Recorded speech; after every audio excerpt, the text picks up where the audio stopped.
Assalamualaikum student. In this lecture, I would like to explain about branches of chemistry, remaining branches of chemistry. In previous lecture, we already learned about starting 4 branches. In this lecture, I would like to explain about remaining branches. ठीक है? Starting from 5th branch of chemistry, that is biochemistry. ठीक है? Bio means life. Chemistry chemical से link करता है. ठीक है, तो ऐसे केमिकल के बारे में स्टडी करना जिनका इस्तेमाल किस पे हो रहा हो, लाइफ पर हो रहा हो, तो उसको हम क्या बोलते हैं, बायोकेमिस्ट्री बोलते हैं. ठीक है स्टूडेंट, बायोकेमिस्ट्री क्या है कि बायो मतलब लाइफ से रिलेटेड है. ऐसे केमिकल के बारे में पढ़ना जिनका इस्तेमाल किस पे हो रहा हो, लाइफ पर हो रहा हो, तो उसको हम क्या बोलते हैं, बायोकेमिस्ट्री बोलते हैं. 6th branch of chemistry is industrial chemistry.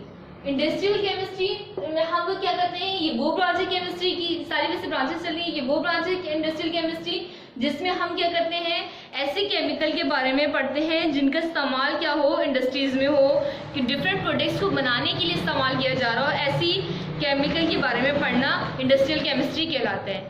ठीक है, तो बायोकेमिस्ट्री में क्या था कि हम ऐसे केमिकल के बारे में पढ़ते हैं जिनका इस्तेमाल किस पे हो रहा हो, लाइफ पर हो रहा हो, उसको हम बायोकेमिस्ट्री कहते हैं. इंडस्ट्रियल केमिस्ट्री में हम क्या कर रहे हैं कि ऐसे केमिकल के बारे में पढ़ रहे हैं जिनका इस्तेमाल क्या हो रहा हो, हमें कोई भी एक न्यू प्रोडक्ट बनाने के लिए या किसी भी हम लोग क्या कर रहे हैं, इंडस्ट्रीज में इस्तेमाल कर रहे हो, तो वो इंडस्ट्रियल केमिस्ट्री कहलाता है. ठीक है, नेक्स्ट है 7th branch of chemistry is nuclear chemistry. It is also branch of chemistry that deals with the study of changes occurring in the nuclei of atom. ठीक है, कि एटम्स के अंदर जितनी चेंजेस आती है, न्यूक्लियाई जो एटम का न्यूक्लियाई है उसमें जितनी तब्दीलियां है उसके बारे में स्टडी करना क्या है, न्यूक्लियर केमिस्ट्री कहलाता है. ठीक है, 8th one is environmental chemistry. ठीक है, एनवायरमेंटल केमिस्ट्री क्या है, it is the branch of chemistry that deals with the study of interaction of chemical material and the effect on environment of animals and plant. ठीक है, ऐसे chemical के बारे में पढ़ना जिनका किस पे इफेक्ट पड़ा हो, किसी भी मतलब या तो एनिमल पे या हमारे एनवायरनमेंट पे. एनवायरनमेंट में कौन कौन शामिल है, एनिमल्स भी हैं और हमारे प्लांट्स भी हैं. ठीक है, नेक्स्ट है हमारी पॉलीमेरिक केमिस्ट्री. तो हमारी पॉलीमेरिक केमिस्ट्री क्या है, it is the branch of chemistry that deals specially with the study of polymerization and the product obtained through the process of polymerization. ठीक है, तो वो हमारा क्या कहते हैं, पॉलीमराइजेशन के प्रोसेस के बारे में स्टडी करना पॉलीमेरिक केमिस्ट्री कहलाता है. अब पॉलीमराइजेशन का प्रोसेस है क्या,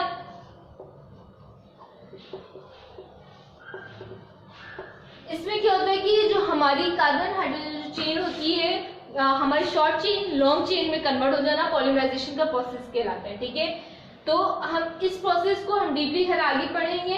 तो इस प्रोसेस के बारे में स्टडी करना है, ये इस पॉलीमराइजेशन के प्रोसेस के थ्रू क्या प्रोडक्ट आ रहा है, क्या उसका काम आ रहा है, सब क्या है पॉलीमेरिक केमिस्ट्री में स्टडी की जाती है. तो ये वो ब्रांच है जिसमें हम क्या कहते हैं, पॉलीमराइजेशन के प्रोसेस के थ्रू जो हमारे प्रोडक्ट ऑब्टेन हो रहे हैं उनके बारे में स्टडी करना पॉलीमेरिक केमिस्ट्री कहलाता है. ठीक है स्टूडेंट, तो इस लेक्चर में हम लोगों ने 5 to 9 हमने ब्रांचेस डील कर ली हैं और प्रीवियस लेक्चर में हमने स्टार्टिंग की 4 ब्रांचेस पढ़ी थी. ठीक है, आई होप आपको ये रिमेनिंग ब्रांचेस भी समझ आएगी. आगे मूव करते हैं हम लोग.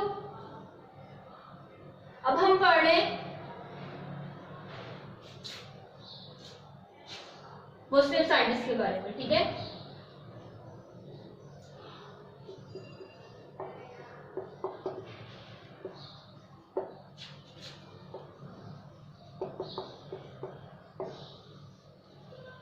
मुस्लिम साइंटिस्ट में जो मुसलमान साइंटिस्ट हैं, इससे पहले मैं थोड़ा सा इंट्रोडक्शन दे देती हूँ आप लोगों को. देखिए, हर दौर में कोई ना कोई उरूज पे रहा है. इसी तरह अगर हम अपनी साइंस की हिस्ट्री को देखिए या हम अपने प्रीवियस मतलब अपने काम को देखिए, स्टार्टिंग जहाँ से साइंस ने मूव करना शुरू किया है, अगर हम देखें तो इसमें सबसे ज़्यादा हमें जो काम अगर हमें दिखाई दे रहा है वो सबसे पहले मुस्लिम साइंटिस्ट का ही दिखाई दे रहा है. जो स्टार्टिंग पीरियड में जिन्होंने उरूज हासिल किया है वो मुसलमानों ने ही किया है, क्योंकि उनके पास एक अजीम किताब मौजूद है जो हमारी दीन और दुनिया सबका सोल्यूशन उसके अंदर मौजूद है. ठीक है, तो साइंस की क्या मालूम जो हम अभी डिस्कवर करेंगे सब उसके अंदर कुरान पाक में मौजूद है.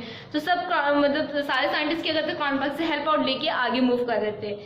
लेकिन बदकिस्मती ये है कि जैसे जैसे टाइम ड्यूरेशन चेंज हो रहा है वहाँ मुसलमानों ने क्या किया है, कुरान पाक का सहारा लेना छोड़ दिया है, जिसकी वजह से जो जितना अरूज था वो सब का सब खत्म होता दिखाई दे रहा है। और अब अगर हम अपनी मॉडर्न एज की बात करें तो हमें नॉन मुस्लिम आगे दिखाई दे रहे हैं। तो ये हमारे स्टार्टिंग पीरियड वैसे जो जहाँ से शुरू हो रहा है वो क्या है, मुस्लिम साइंटिस्ट का है। तो हम स्टार्टिंग करते हैं मुस्लिम साइंटिस्ट को स्टडी करते हैं। मुस्लिम साइंटिस्ट में जो हमारे नंबर 1 है वो क्या है, जाबिर इब्ने हयान। ठीक है, जो फर्स्ट नाम क्या है, जाबिर इब्ने हयान, जिनके हमारे ड्यूरेशन क्या है 721 to 803। ठीक है, फर्स्ट क्या है, जाबिर इब्ने हयान। अब हम क्या कर रहे हैं, साइंटिस्ट के बारे में पढ़ रहे हैं कि इनकी क्या क्या काम है, क्यों ये मशहूर रहे हैं। जाबिर बिन हैन के बारे में पढ़े। ठीक है स्टूडेंट, जाबिर बिन हैन क्या है, इनको फादर ऑफ एल्केमी कहा जाता है। ठीक है, और इसके अलावा क्या है, इनके क्या क्या मतलब प्रिपरेशन है, इन्होंने नाइट्रिक एसिड को प्रिपेयर किया है, इन्होंने हाइड्रोक्लोरिक एसिड को प्रिपेयर किया है, इन्होंने वाइट लीड को प्रिपेयर किया है। ठीक है, और इसके अलावा क्या किया है जाबिर बिन हैन ने, he also developed method for the extraction of metal from their ore and dyeing cloth. कि हम लोग क्या करते हैं, एक्सट्रैक्शन ऑफ मेटल, जब मेटल जाहिर सी बात है कहाँ से हासिल होता है, ये ग्राउंड से हासिल होते हैं, अंडरग्राउंड से जब हम इसको निकालते हैं इसके साथ वेस्ट मटेरियल मौजूद होते हैं। ठीक है, अब वेस्ट मटेरियल को एक्सट्रैक्ट करने के लिए हम लोग क्या करते हैं, इसका इस्तेमाल करते हैं कि हम क्या कर रहे हैं, वेस्ट मटेरियल को रिमूव करते हैं और फिर इसको इस्तेमाल किया जाता है। तो ये जो हमें मेथड बताया था वो किसने, जाबिर बिन हयान ने बताया था। ठीक है, और इसके अलावा इनकी कॉन्ट्रीब्यूशन में हमने क्या क्या पढ़ लिया कि इनको ज़्यादातर क्या किया जाता है, फादर ऑफ एल्केमी कहा जाता है, और इन्होंने नाइट्रिक एसिड, हाइड्रोक्लोरिक एसिड और वाइट लीड क्या किया था, प्रिपेयर किया था। सही, अब हम नेक्स्ट मूव करते हैं अल-राज़ी पे।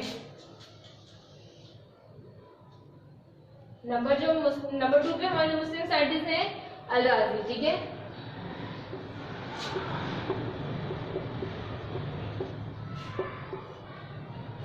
अल-राज़ी के बारे में हम स्टडी करते हैं। अल-राज़ी ने क्या काम किया है, he was the expert surgeon and was the first use of मेजन एनेस्थीसिया। ठीक है, जो अल-राज़ी की जो काम है, फील्ड ऑफ वर्क है, वो क्या है, इन्होंने एक एक्सपर्ट सर्जन रहे हैं। ठीक है, इसके अलावा जो इन्होंने मतलब किस किस टॉपिक्स पे इनकी मालूमात थी, ये कहाँ का इन्होंने अपना मतलब अपनी नॉलेज हमारे साथ शेयर की है, किस किस में फिजिशियन है, ये एल्केमिस्ट भी रहे हैं और एक फिलोसोफर भी रहे हैं। ठीक है, और इसके अलावा इन्होंने क्या किया था, he divided substance into living and non living organism.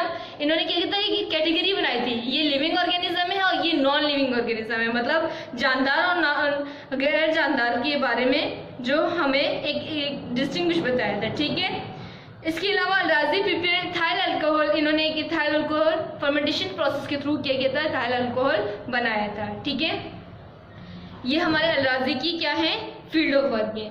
Next है हमारा अल-बेरूनी।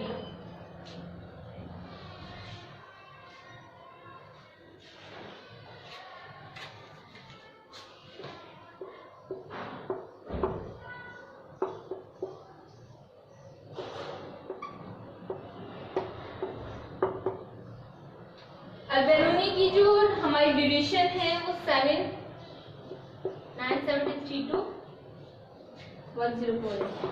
ठीक है, ये मतलब यहाँ इनकी डेट ऑफ बर्थ है, यहाँ डेट ऑफ डेथ है। ठीक है सर, हम लोग हिस्ट्री तो नहीं डील कर रहे हैं, हमारा भी अब फोकस क्या है कि इनका क्या काम है और किससे ये मशहूर है। ठीक है, इनकी क्या मतलब हमारा फील्ड ऑफ वर्क है। अच्छा, अल-बेरूनी के बारे में पढ़ने हैं।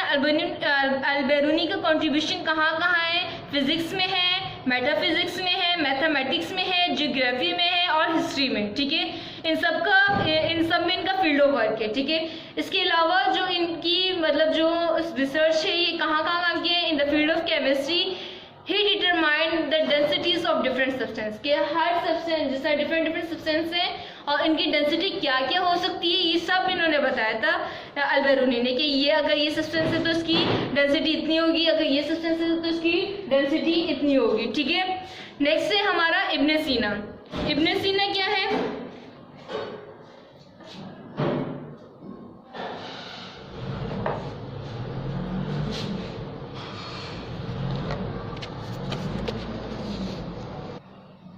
ओके, इब्ने सीना क्या है, इब्ने सीना was famous for his contribution in the field of medicines, medicinal chemistry, philosophy, mathematics, astronomy. ठीक है, तो जो इनका कंट्रीब्यूशन रहा है वो किस किस फील्ड में रहा है? मेडिसिन में रहा है, मेडिसिनल केमिस्ट्री में रहा है, फिलॉसफी में रहा है, मैथमेटिक्स में रहा है और एस्ट्रोनॉमी में रहा है। ठीक है स्टूडेंट, ओके। अब हम आगे मतलब करते हैं कि इनका मतलब कि क्या क्या हम देखें तो सारे मुस्लिम साइंटिस्ट ने अपनी अपनी एज में, अपनी अपनी ड्यूरेशन में, जितना टाइम पीरियड इन्हें मिला है, इन्होंने फील्ड ऑफ वर्क अपना अपना काम किया है। ठीक है, तो हर मुसलमान साइंटिस्ट ने मतलब अपना एक नाम कमाया है स्टार्टिंग में। नॉन मुस्लिम से ज़्यादा हमें मुस्लिम साइंटिस्ट की कॉन्ट्रीब्यूशन स्टार्टिंग में नजर आई हैं। जैसे जैसे ड्यूरेशन चेंज हुआ है तो हमारे मुस्लिम साइंटिस्ट के बाद मॉडर्न पीरियड अगर हमारा देखा जाए तो वो नॉन मुस्लिम की कॉन्ट्रीब्यूशन में आता है। ठीक है स्टूडेंट, तो आई होप आपको ये मेरा लेक्चर समझ में आया होगा। नेक्स्ट लेक्चर में हम लोग नॉन मुस्लिम साइंटिस्ट और इसके अलावा जो रिमेनिंग जो हमारे टॉपिक इस चैप्टर के हैं वो हम डील करेंगे। Thank you so much.